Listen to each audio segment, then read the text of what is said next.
Iriduan 76 anyos na si Francisco Ansano kan Barangay Banyag, Daraga, Albay matapos na aksidenteng maligis nin motorsiklo alas 6 kasubagong aga sa nasabing lugar. Sa impormasyon, mabalyo kuta sa ibong natinampo ang biktima. Alagad posibleng daynahiling ang papaabot ng motorsiklo na nagresulta sa nasambit na aksidente. Tulos man na naipaabot sa Daraga Emergency Response Service ang insidente, asin tinaawan ni asistensya medikal ang biktima.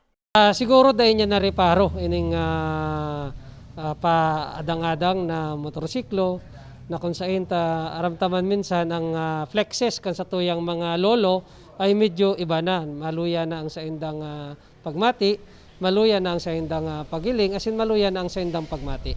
So driver kan motorsiklo, yaom nan po duman sa hospital na pig-atenderan niya man po ang sa iyang na bangga. Lugad sa payo ang sinapo kan biktima asin padagos pang pig-obserbaran sa ospital. Nabago po kita magbalyo sa ato yung mga tinampo, ilingon ta po wala tuo.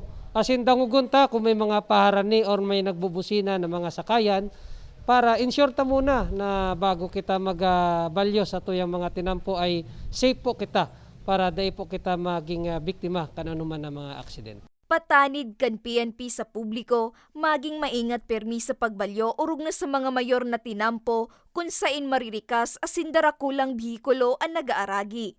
Para sa mga baretang tatak Bicol, Laorny Miranda.